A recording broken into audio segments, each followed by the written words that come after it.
Has your opinion on this changed at all throughout the week? I mean, not really. I understand why that number continues to move in UConn's direction. And honestly, at some point, you would think the market would catch up. You would think Vegas would catch up. I don't know if it's going to be the case here. UConn looks just far and away, the best team in the tournament. And the one thing about Alabama that I think gives me pause if you're thinking about betting on the Tide is they've got to be able to shoot well from long range. I mean, they absolutely have to. If they don't, they will get run out of the building because their defense has gotten a little bit better, as PJ Glass was telling us yesterday, and he's our college basketball guy. He went to Alabama, so he follows the Tide very closely. And he was saying, yeah, the defense has gotten a little bit better. That's not something the Tide did very well early in the season, but how they stay in games is being able to rip off shots from three-point land, and I feel like UConn will extend that defense, prevent Alabama from doing this. Everything I've seen from the Huskies thus far, I don't really see a weakness. The only weakness I see is they just go stone cold from the field. They have an off shooting night, which can happen to any team, and they somehow get beat. But I would still roll with UConn.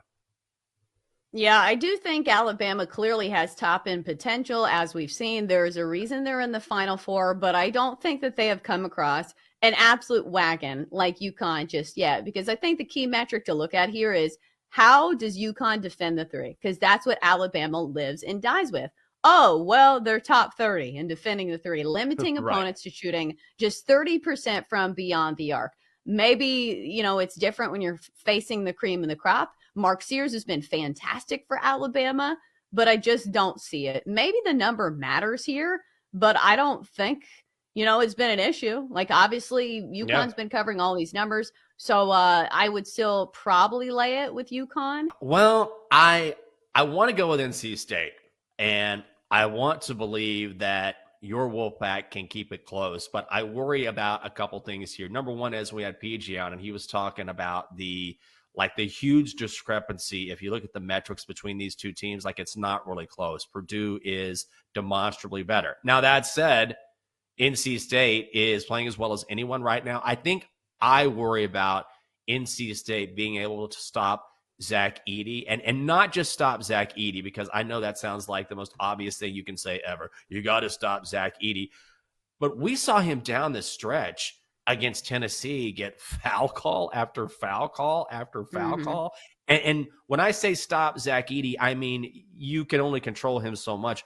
But are you going to be able to – are the calls going to be balanced enough late where every time Zach Edey got the ball against Tennessee, he was drawing fouls? And some of those were legit. A couple were all right. It seems like he's getting the benefit of the doubt here. That certainly matters when you're talking about a spread like this. So when I say stop him, I sort of mean, okay, control him a little bit, but also is he going to get the benefit of the doubt from the officials? Are they going to let these guys play, or are they going to blow the whistle every single time he gets touched? And I think it's a real factor.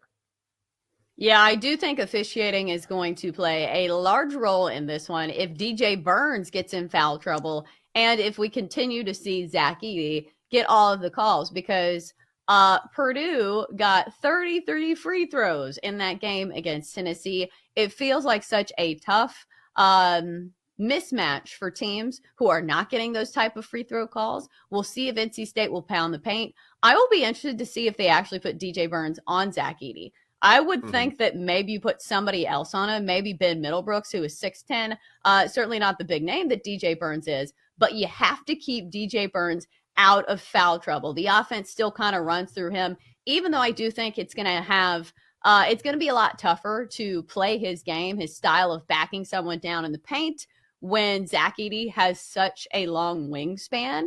Some of those floaters that DJ Burns has been, making will probably be tougher when you have a 7'4", alien in your face. I do think I'll take the points, though. It feels like NC State, the market is still too low on them.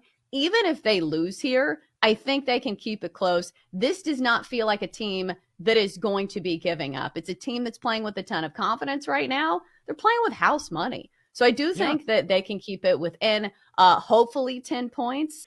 Bueckers taking on Clark. It's going to be fantastic. Yeah, so how do you play this one?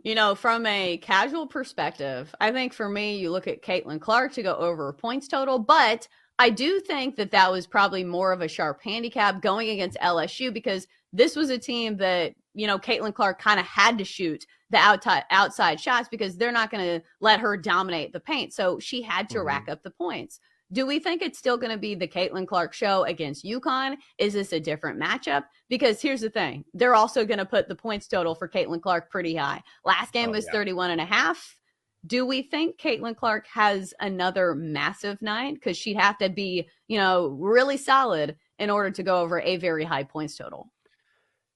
Yeah, I wonder. The only, I think, issue with Iowa is that Caitlin Clark has to do this for them to win. Now, she doesn't have to drop 40 a game because she had 41 in that game against LSU, and I believe that was the fifth 40-point game of her career. But she has to perform at an insanely high level for the Hawkeyes to be competitive. Remember, in that game against LSU, the game was tied at the half, and Iowa pulled away late in that game. But Caitlin has to do it all because remember, even when she scored 41 points, she had 12 assists. So not only does she score, she distributes the basketball for that team. And so she almost has to have a monster game, I feel like, from here on out if Iowa is going to win the title. I also wonder, this is where coaching experience comes in too, right? I'm not sure how many times the Hawkeyes have been to the Final Four in women's basketball. Maybe like this is their third time, something like that. Whereas UConn has been a staple in the Final Four. Gino Auriemma has won multiple national titles. So we always talk about how coaching matters in a game like this. Certainly the players matter. But coaching will matter too because Gino and UConn have made a home here for the majority of his career. Also, I'm sure he has experience in trying to shut down the best players on a national stage. Because isn't that the question mark here is you got to do something to shut down Caitlin Clark. So who better than one of the best coaches currently coaching in all of college basketball than Gino Auriemma, who has faced the cream of the crop over the past, 20 years? It feels like Oh, he's been yeah. coaching for a long time. So I'm sure that's going to be the game plan. But that's been the game plan for everybody thus far, trying to slow down Caitlin Clark.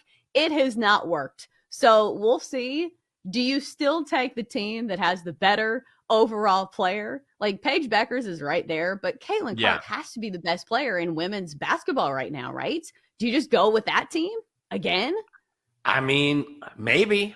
Maybe that's the way to look at it. Also, I had to look it up because I had forgotten. Gino Auriemma has 11 national titles. That's what That's I'm in saying. 11. Yeah. That's incredible.